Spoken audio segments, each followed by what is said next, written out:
Hey guys, it's Zach and Jesse here. You want to see 5 neighborhoods of Boston? Including the oldest naval warship, an aquarium, the Seaport, and you want to see it all in less than 2 hours?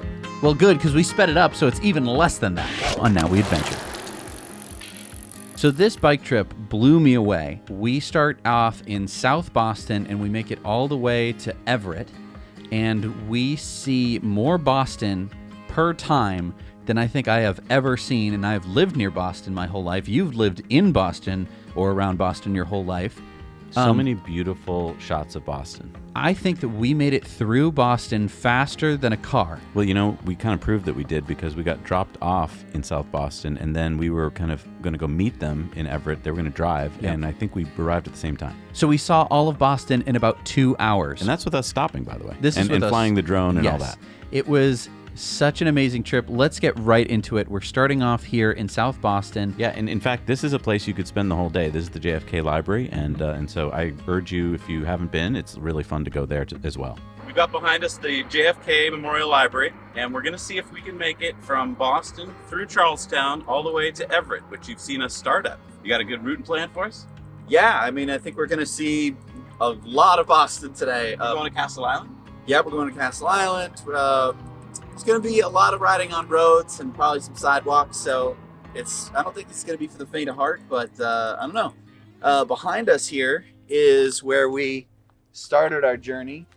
This is a nice parking lot. You can park here for free as long as you're going to the library or if you're in a museum. But you can't park here all day. Right. It's a good drop-off point. Good drop-off point, I think. And also you have UMass Boston behind as well. All right, let's go. Let's do it. I think the hardest part of this trip was going down these stairs. Yep. I lost my med pack. Had to go back and get it. Yep. And, you know, for the first few trips, we brought a med pack along. I think we stopped. But it might be good just to think about to bring a little bit of a medical kit in case you get a scrape or a bruise on the But trip. look at this view of Boston. I could kind of see on the maps that we might see this view of Boston, but I wasn't expecting it to be so awesome. But, I mean, right along, there's nothing blocking your view. I didn't know this existed. I didn't know it existed either.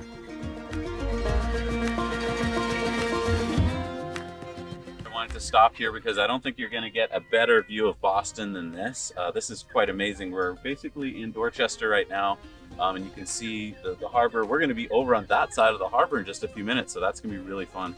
And again, this area is all gated off. So you are not supposed to drive here, but you're more than welcome to bike here. So it's a really nice way to get here, I think. Yeah. Because otherwise, when are you going to see this view? Yeah. The theme of this episode is that you couldn't do this without e-bikes. I totally agree. And so, yeah, here we're biking past this gated apartment complex community, really beautiful waterfront bike path, and we're coming up to Carson Beach here. I just want to talk about, a lot of you might be commenting that we're on sidewalks.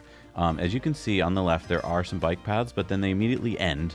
And so then you're just thrown into the middle of traffic. I think that as long as you're not going fast, and we are traveling at about 12 miles an hour. Mm-hmm. I know it looks faster because obviously we sped it up, but we're going slow enough that we can slow way down if we need to pass someone. So that's just my advice to you. Don't whiz through the city at 25 miles an hour. That's dangerous and it's not fun. Go through the city at a relaxed pace. Yes. And you'll see us slowing down and moving out of the way for people. I try to be as courteous as I can.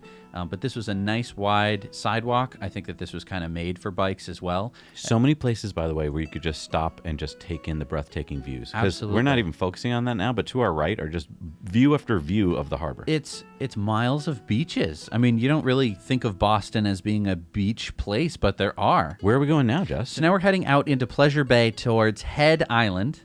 Sounds like we're in the Caribbean. So Jesse, do you like to people watch? Yeah, This is a great place for that. it's true. Do you like to plane watch? Yeah. This is a really great place for that. That is Logan Airport. And so as you sit here or stand here, Yeah. there are planes just coming in. Do you like to boat watch? Yeah, I do. This is a perfect place for that as well. This is awesome. There, you got the port behind us. You got all the islands. So we're gonna take a walk around. You can see Winthrop and Deer Island over on that way. All the harbor islands you can see all behind us. Kind of a really cool spot. And then look at this view of the city. Yeah, I know. In terms of 360-degree views, I'm not saying it's up there. scenic. It's scenic. It's up. You know, you could go to the top of the Prudential Center Yeah. for like $50, or you could come here for free. I would vote for this. Yeah. This is amazing. Yeah. And I don't think I've been here ever. And now we're gonna head over to Castle Island, which is the fort that was there. So Why have I never been? it's hard to get to. It's hard to get So to. you're, why do you want to drive through South Boston? Where are you gonna park? Yeah. We just parked the bikes right here. It's awesome. Can't drive here. So as we head up towards Fort Independence on Castle Island, I just want to say that this might be a perfect little loop. We're going to show you the parking here at Fort Independence. It's free, so you can park during the day for free at Fort Independence. And here we go all the way around the fort. I don't think you can actually go into the fort. There might be special events where you can, but I think it's normally closed, or they've just been renovating it for the past couple years. And here is the parking lot. That's a free parking lot. And all of this metered parking here is not that expensive, I believe. That's true. And so now we're kind of skirting past the port. The Port of Boston is just to the north of us. And now we've taken this little turn onto this little road, which is going to take us to a bike path, which is going to get us even further through South Boston. Unfortunately, it kind of dumps you off at the end, and there's construction going on. So maybe when you're here, they'll have some better bike paths. Yep. But when we did it, as you can see here, we're just kind of skirting the construction. So be a little careful. Yes, this was probably the scariest part of the trip until we get to the little bike lane here. This was still a little scary. That traffic is moving rather quickly as that comes into Boston Seaport.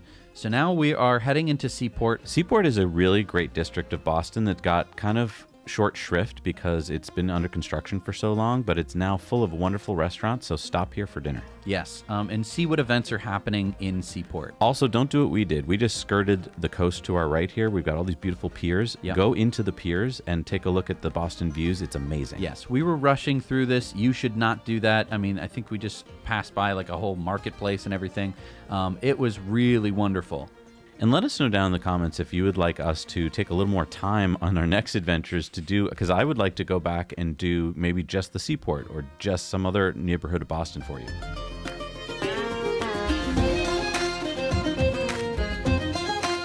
So now we're crossing the bridge over to Boston's Waterfront, and we do have a little bike lane here. It was pretty sketchy, but it was painted. Hey, we're passing the aquarium. We just passed the aquarium. We're passing, oh my gosh, there's all these parks. And oh my gosh, that's a beautiful park to our right. You could spend the whole day there. Now what we're doing is we're getting ourselves into the North End. And this has an amazing bike path. Look at this completely separated bike path. The North End is such an amazing neighborhood. It's the Italian district, and there's so many amazing restaurants. So don't do what we did. Again, take a left and go into any of these little side streets and find yourself a beautiful cafe or restaurant.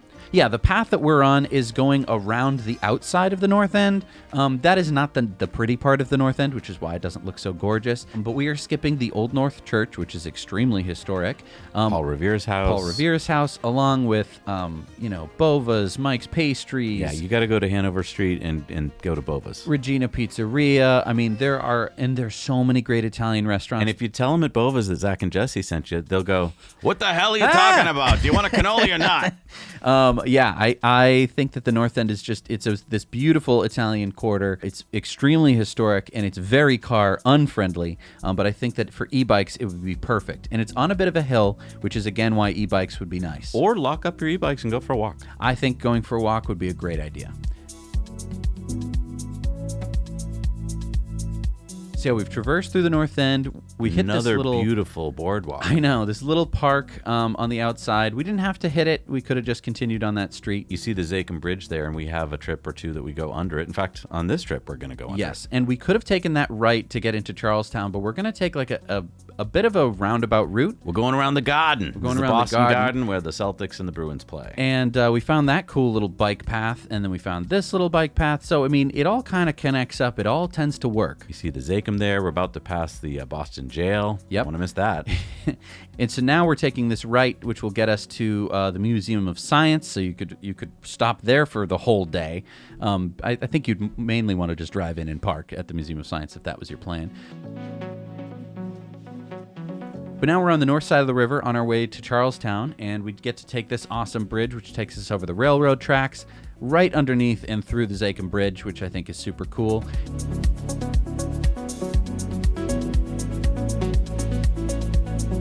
And And so now we're riding through Paul Revere Park, and we're going right through this little tunnel, which gets us right into Charlestown.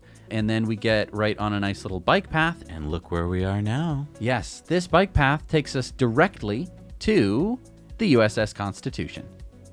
So last we spoke, we were on the other side of Boston, and we just flew through Boston. That took us an hour total from when we were dropped off. There are cars sitting back behind us who are going to be there for another hour. And so behind us is the USS Constitution. This is the oldest warship. It's still a commissioned warship in the Navy. And I just have to say, this is probably the best way to see Boston. Yeah. I thought it would have been duck boat. Well, let me tell I'm you, wrong. when we went through the north end there, you might have noticed we zipped through the outskirts of the north end. There is a bike path there that makes it so easy to cut through the north end. I would recommend that you stop in the north end and actually have dinner or lunch, but we just zipped through it. Yeah, I've never traveled that quickly through the north end in my entire life. It's what an amazing experience. This behind us is a place that you should stop with your family too if you can. If you have kids who are like 12, they're going to think it's awesome. Yeah. Jess used to love it. You can go on board and you can, see all the cannons and see what it's like to be on a warship. And it actually fought. Like, this is a real thing. And then down that way is a destroyer, right? Yeah. Maybe we can just ride down. Yeah, let's go down to see the Case and Young. Take a look at it. Be able to just bike here. Yeah. We were all the way over there Just a few minutes ago. Like, I didn't think we could go this fast. Well, let's have Max turn around here because you got a beautiful vision. I know. Look, you can see the Customs Tower. You can see the Boston Garden there that we just drove past, where the Celtics and the Bruins play. Just so another great view. And by the way, if you want to go to the USS Constitution, I believe it's free. I think there's a donation to go into it, but pay what you can. And so it's just a great way to cheaply have some things to do in Boston. Because let's face it, cities are expensive, especially because of the parking. I think that this is going to be a little controversial. I think that the USS Case and Young is actually a little bit more exciting than the USS Constitution. It's tough because obviously the USS Constitution is way more historic from like an old perspective. I mean, there's so many floors, and it's so cool for kids because they can stand up straight, but adults can't. Right. I mean, the USS Case and Young, I remember it being just awesome because there's freaking guns on the deck. I mean, both ships are historic. The other thing to keep in mind is, for some reason, if it's raining out, the Constitution can be closed. Because it's, dangerous. Right. To be walking on a... You got to go on a nice day.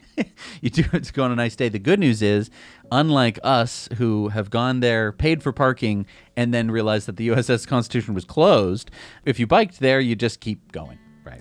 And you're probably not biking on a terrible day. Right. And I think once a year they take the Constitution out and because they want to keep it going, and they put it out into the harbor and turn it around. Yeah. So here we are heading back towards Charlestown. We're going to be taking a little route underneath Route 1. Now, I want you to pay attention to the map because there's this really long building that we're going to pass. And you might be like, why is that building so long? Yes. So this really long building is where they used to make rope. And you had to have a long building to do it. The building had to be as long as the rope that you wanted, which is why, if you zoom in on the map, you'll see that that is a long building. So now we're crossing under Route 1. Which is a big highway, and we're going into Charlestown proper, and really, really pretty neighborhood. Now, Zach, you said that you didn't like this neighborhood when you were a kid. You would get beaten up if you went here when I was a kid in the 80s. It was a very dangerous part of town, but now it's gentrified and very safe. All right, so we are now in Charlestown, and we had touched on this on another video. You can see that link here. But now we're going to spend a little bit more time here riding around. It's such a beautiful part of Boston, and now that we're showing you ways to get to it, take advantage of it, because we're at Bunker Hill Monument right here.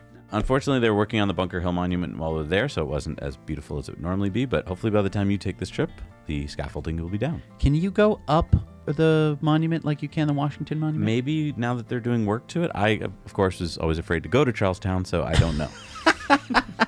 Of course. I mean, this has got to be the best tour of Boston I've ever done.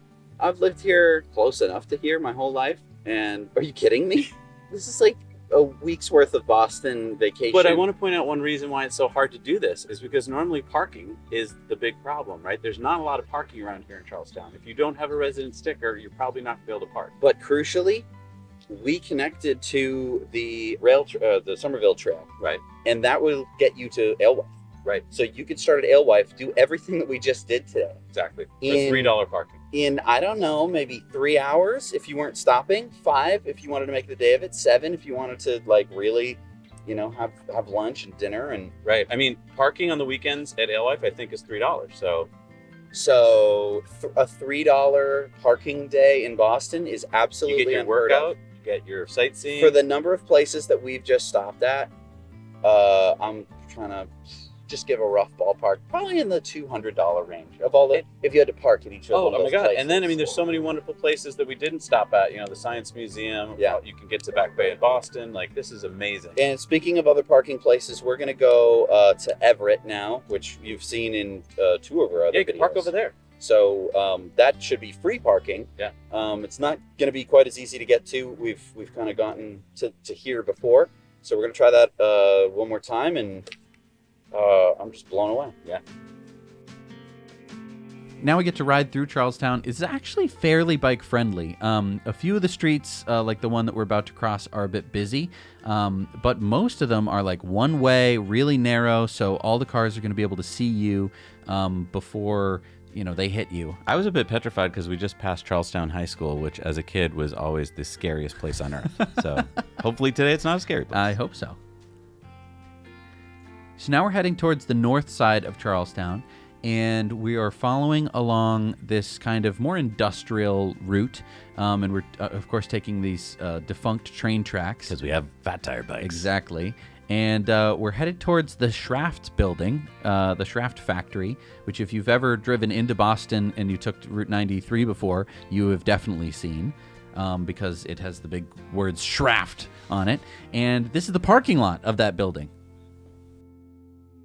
I feel like such a bad parent because I never took you to places like this before. Do you recognize what's behind us? That's where we're going, which is the Encore Casino. The power plant. No, no. I mean, I didn't know that this parking lot existed. I didn't know. So this can parking walk lot here. behind us, Max will show you that now. Unfortunately, unless you work at the baking company, you're not going to be allowed to park here, and that's kind of one of the problems. Is you can't really get your car anywhere that you need to be. But if you have a bike, you can get here. I mean, this is amazing. And then, so basically now what we're going to do is head over that bridge, and then we're going to be right there. I mean, it's as simple as that. How long has this whole adventure been? We started at 4, You start at 4, and it's 5:41. and if we hadn't stopped, I mean, Oh, the house! Are you kidding me? We saw more sights of Boston. I just want to say it probably would have taken 2 hours to drive it in rush hour traffic. Yeah. It's just at night. This is insane. Behind us is the Mystic River. So that's a good movie as well, Mystic River. And speaking of movies, we're about to go to a ball field right here, which is where they shot The Equalizer 2. There was actually a game held here, and you're seeing a clip of it right now. So historic in so many ways. That's hilarious. And now we're headed back through Everett. This should be fairly familiar if you've seen some of our other videos, because there's this big parking lot where they have a Costco, a Target, a Home Depot, a PetSmart, everything. They have everything right up there, and it's this big free parking lot. It's one of the closest parking lots to Boston, and it's bikeable. So we very often will start or end our adventures there, get picked up with the truck. I never would have guessed that we would use Everett as our starting point. Neither would I. Because as a kid, Everett was just not a place to go to. But a lot of Boston has been gentrified and gotten safer, and it's great. Yeah. This And was such a fun trip, Jesse. we did this trip in an hour and a half. Less than 2 hours, we saw more sights of Boston than you can see on a duck boat. And look, I wouldn't advise you do the trip we just did. I think take advantage of doing it slowly and pick one neighborhood or two at a time and make a day of it. I think if you started in the morning, maybe you don't start in UMass Boston because there really isn't much parking there, but you could start at Castle Island. Castle Island has that free parking for the day. I think that would be really fun because then you could kind of loop out into more of the Back Bay area. Which we're going to show you in a future episode. So stay tuned. This has been such an exciting adventure for us because we've seen more of the city that we've grown up in than we ever have before. And take advantage of the fact that this is YouTube and you can comment below, because we would love to hear about where you'd like us to focus on. We'd love to go back and do more in depth on some of these neighborhoods. So let us know what you want to see. And just in case you're wondering, we are not paid by the city of Boston or anything. We're not some kind of tourist, We don't work thing. for the Chamber of Commerce? We've accidentally made Boston look so lovely to visit. It is lovely to visit, I will say, but biking it was just a complete other level.